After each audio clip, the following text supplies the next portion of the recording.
1970 requires us to offer to purchase in order to limit the impacts to the owner, to make them whole. So if they do want to stay there, the option, if they feel that that loss of parking would limit their leasing in the future or something like that, they would have the option to go ahead and sell that to the state. That's our way, in accordance with the Federal Highway Administration of making it fair. So that is why we did offer to buy, and then they accepted our offer and went ahead and sold it. Paula. Mr. Treasurer. Thank you for that explanation. I'm very familiar with this transaction and the person who owned it, Right. who said he would work with DOT in any way, shape, or form if they ultimately determined they did need that space or did need those parking places. Right. And I don't think they did at the end of the day. And he didn't want to lose his building. Yeah. He didn't want to give up his building. Obviously, he sold his building. Now we're selling it at a loss. And as I said, Governor, just a reminder, and I spoke to the Secretary about this morning, we just got to measure 5 times and cut once because of the cost of everything going up the way that it is. And we did meet with him several times and tried to address all of his concerns and remedy the concerns. In the end, we just could not make it work. So we did offer to buy and honor that offer. Thank you. Further questions, further debate? Do I have a motion to approve? Commissioner Troxler moves approval. Do I have a second? Second. Second by Commissioner Dobson. Is there further discussion on debate? Hearing none, all in favor say aye. All opposed, no. The motion passes. Thank you very much. Ms. Waldron. Thank you. We'll now have the Wanchese Industrial Park matters. Heather Horton. Good morning. Heather Horton, Department of Commerce, here on behalf of the Wanchese Marine Park, presenting 4 items for consideration. The first one is for both land and building lease, 5-year lease with 2 5-year renewal options. The second lease is also a land and building lease transaction, another 5-year with 2 5-year renewal options. Item 3 is just land lease for 3 years effective August 1st. And then the fourth item is also a land lease with 10-year term with 1 10-year renewal. These were all approved by the Wanchese Marine Authority at their August 3rd meeting. Any questions or discussion? Hearing none, do I have a motion? Move approval? Someone? Commissioner Troxler moves approval. Second? Second by Superintendent Truitt. Further discussion, further debate? Hearing none, all in favor say aye. Aye. All opposed, no. The ayes have it. The motion is approved. Thank you very much, Ms. Ward. Now we'll have state property matters with Tim Walton.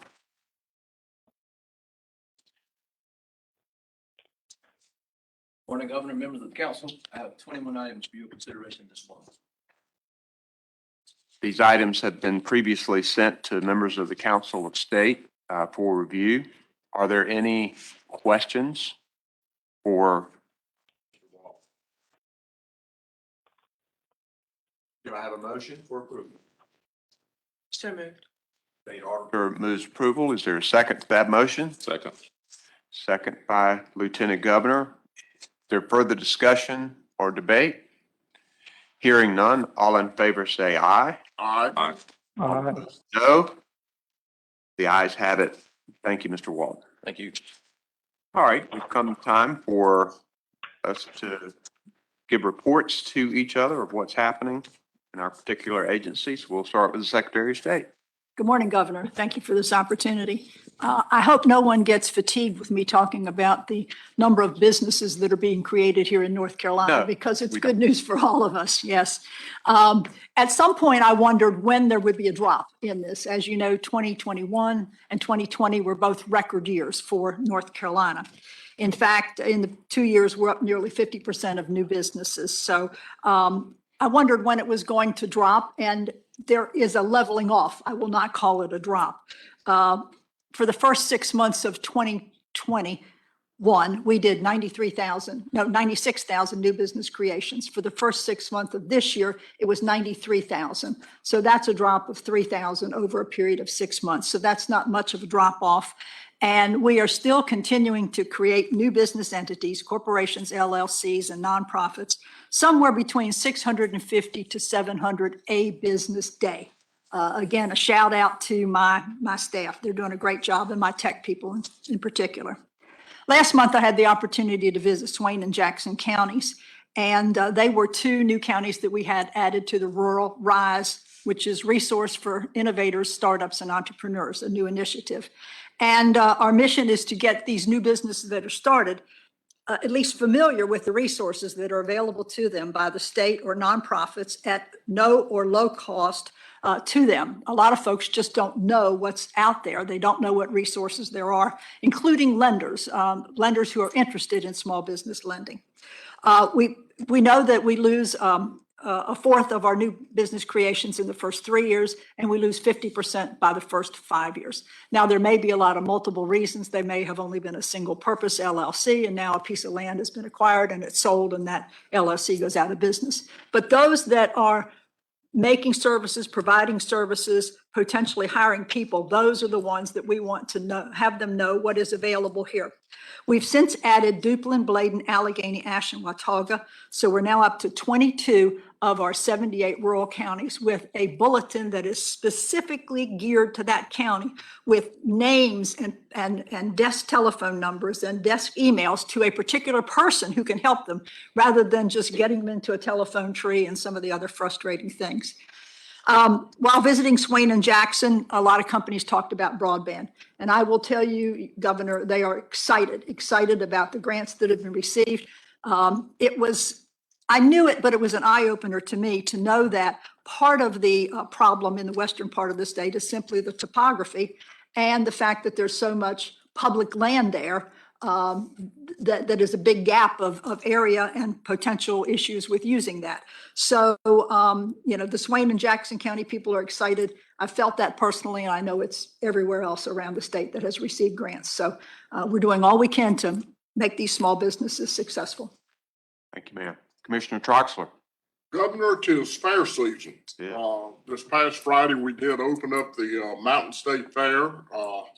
We had a good attendance Friday, a washout Saturday, good attendance Sunday and yesterday. So we're hopeful that with this great weather, it looks like we're going to have this coming week that is a preview of fall that will be very successful. And 1 month from today, we will open the state fair. So I look forward to seeing everybody at the state fair and all the enjoyment that comes with it. Look forward to hanging out with you a little while. Treasurer Falwell. Thank you, Governor, and members of the Council of State. I want to thank Commissioner Troxler for working with our agency, as I'm sure he has with yours, as we are still facing an employment crisis in North Carolina and shortage of workers to actually man these booths. So thank you for being flexible as far as the shift work. My comments today, Governor, are sort of like a country music song. I'm going to build you up and then burn you down and maybe build you back up again. So number one is that the Local Government Commission, which keeps cutting in and out. So Auditor Wood and Secretary Marshall, as well as your Secretary Penny sit on, we're taking the Local Government Commission out of Raleigh this month to Tyrrell County. As you know, Tyrrell County is one of the lowest income counties in the United States, not just in North Carolina.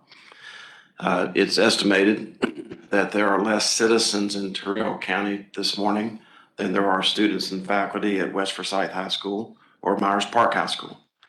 So the chair of the county commission thinks they may have more bears than citizens. And the reason that, can you fix this?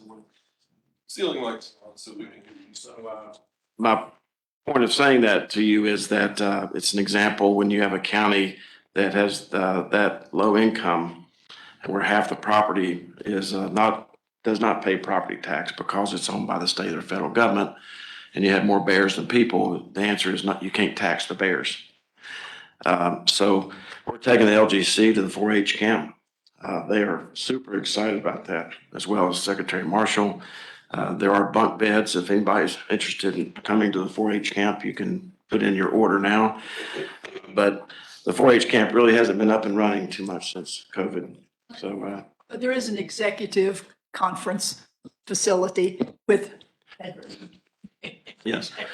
So if you want to help the economy of Terrell County, you can plan your conference out there. So we're very excited about that. Secondly, Governor, this Sunday, I was attending our church in Springfield, Friends, which is celebrating its 250th anniversary this year. And 250 years, that means that church was there before the country was there. And from there, I went to the Hoover reunion down off Hoover Hill Road, and where we were celebrating our 100th anniversary of that reunion. And then, as many of us were seeing some of the clips and highlights and of what happened 20-some years ago with 9/11. I'm saying all this to you because after going through those 3 experiences that day, I was thinking about courage. And that courage is what's going to be necessary to fix the tyranny on North Carolina right now, which is runaway and rising healthcare costs. Healthcare now owns this state, and Big Wall Street owns healthcare. It's profits and protectionism over patients. We just did a forum in Western North Carolina, which is going on its 4th birthday of HCA taking over Mission Health, and the wheels are coming off. We had one person testify at our forum last week in Asheville, North Carolina, that she is going to be amending her will. Her will currently has a DNR in it, which stands for do not resuscitate. But she's going to add do not resuscitate and do not take me to Mission Health. That's how serious the quality and the access and the issues are in Western North Carolina. And now we're hearing the same thing is happening in New Hanover County. So my point of saying this is if you sponsored any piece of legislation or if you approved any transaction in any of your public service careers that has led to the cartelization of healthcare in North Carolina, then it's not too late to try to reverse that. It even gets worse. We, as you know, working along with Representative Richardson on some rape kit victim legislation. I thought it was bad when a gentleman called me standing outside of his car about 4 months ago. He was standing outside of his car because of the threatening calls that he was getting from medical debt collectors. And his daughter was the victim of a rape, and he did not want her to hear what the medical debt collectors were saying to him, because he never wanted her to think that she made the wrong decision to seek the medical attention that she got after being raped. Then an incident 2 weeks ago where we had rape victim advocates who were actually working with a young lady who was raped. And one of the only requirement was that her parents couldn't know. So what did the hospital do? They filed the insurance. What happens when you file the insurance of a minor? The explanation of benefit comes to the parent. This is some of the ridiculous stuff that's going on in this state. So as I was thinking about this sermon and thinking about the word repent, it really applies to this issue, Governor. Repent does not mean to say you're sorry or we're going to try to fix it.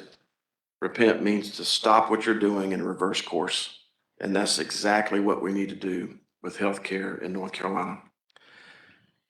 Lastly, we reported, with Charlie being the chair of this committee, that our unfunded healthcare liability last year fell by $7 billion. I would like to think that reduction of $7 billion of our unfunded healthcare liability was directly associated to things that we're doing. Some of that was when we renegotiated our Medicare Advantage contract at zero cost to the participant and zero cost to the taxpayer, where we renegotiated our pharmacy benefit management contract, saving $850 million. But most of that reduction in our unfunded healthcare liability was the result of using a higher discount rate And that discount rate is not something anybody has control over. It's published in the Wall Street Journal on June 30th. My point of saying that to you, and the reason it should matter to every member of this council of state as an employer of people, the state health plan is going to need nearly $5 billion over the next several years to stay afloat because of higher healthcare costs. And when we are dealing with a healthcare cartel that does not have transparent pricing, where people, when they get a bill, do not know whether they got an appendectomy or a tonsillectomy, where people's credit scores are being weaponized, and now we're hearing more stories about spouses who now their credit score, their widows and widowers, their credit score has been destroyed because of a person who's no longer living. That's what we're trying to stop with the De-Weaponization Act. So I appreciate the latitude to talk about these issues, but they are important issues, not only to me as the keeper of the public purse, but they should be important issues to all of you as head of these agencies who employ people who teach, protect, and otherwise serve. Thank you, Governor. Superintendent Truitt. Thank you, Governor. So speaking of Tyrrell County, I'm really excited to share that Tyrrell County's kindergarten, first and second graders are growing faster than the rest of the state in early literacy, which is really good news for the students of that county. Unfortunately, in 2012, North Carolina started giving school report card grades to all of our schools, K to 12. And that school report card grade is based on two scores, an algorithm of how students did on end of grade testing, and then how much did students grow in a year? How far did a teacher take a group of students from the beginning of the year until the end of the year? And the achievement is weighted at 80%, and the growth is weighted at only 20%. And this has been something that while those of us who work and eat and breathe and sleep education 24/7, there are a lot of things in education that people don't always agree on. But the flawed system of determining that a school is an F, a D, a C, a B, or an A is one of the things that everyone agrees on. And so to that end, yesterday we had a convening at the department that had teachers, principals, superintendents, Jordan Wichard from the Department of Commerce. We had community college and higher ed experts with us, and we met with the National Center for Assessment to talk about other ways that we need to determine what school quality is. Because an algorithm of 80% achievement and 20% growth does not speak to student success, and it does not speak to school quality. A parent needs to understand what they're looking at when they pull up their neighborhood school's website and it says D or A. What does that mean? How is that speaking to whether or not their student is going to be successful and whether or not that is a high quality school? So we need to be looking at other measurements, like what is the school doing to combat chronic absenteeism? What is the school doing to ensure that students have access to college and career promise, where students can take community college courses and earn college credit while they are still in high school for free? What are schools doing to catch students up from the pandemic? Are parents satisfied with their child's school? Do teachers report good things on school climate surveys? All of these things need to be included in how we define school quality. And right now, an 80-20 model that spits out a letter grade doesn't do the job. So we will be bringing forward to the General Assembly and hopefully eventually to your desk, Governor, a new school accountability model this long session. And so stay tuned for more to come. Thank you, ma'am. Commissioner Causey, are you still with us? He's off. Okay. Commissioner Dobson. Thank you, Governor. Last week, I did participate in the North Carolina Mountain State Fair Safety Press Conference with Commissioner Troxler and other local law enforcement and other officials to discuss FAIR and rider safety. I think the fair runs from September 9th through the 18th, and that's there in Buncombe, Henderson County area. And I want to thank Commissioner Troxler for his leadership in managing the Mountain State Fair over the years. And being from Western North Carolina, it's a big deal to us. So I want to say thank you for that. This week, I'll be attending the Mine Safety and Health Conference in Atlantic Beach. The Mine and Quarry Bureau provides education and training and consultative services. Our communications division will be recording a podcast on site with guests from both our Mine and Quarry Bureau and other professionals in the industry. I'll also be attending this week Carolina Star Safety Conference in Greensboro, North Carolina. We are celebrating 25 years of safety. This conference involves network activities, learning workshops, and safety speakers. It's almost like a revival of workplace safety, so we're looking forward to that. Two other quick things. One, as we go into the fall and into the long session for the General Assembly in January or February, I don't need to tell anybody at this table, the workforce issue, not just in the private sector, but within our own agencies, is at the top of my list, and I'm sure it is to each of your all. So we've got to have an all options on the table approach to solving this, because we're hemorrhaging good workers in our most hard to fill jobs. So I look forward to working with you all in the General Assembly to address that hopefully early next year. And then finally, Treasurer Falwell mentioned this as well, 9/11. On a personal note, I know it affected all of us in a very profound way. It affected me in a profound way. It was one of the things that led me into public service. And I just want to give a shout out to all of our emergency management personnel that serve and protect us every day. And that this week in particular, I think it's good that we recognize them. Thank you, Governor. Thank you, sir.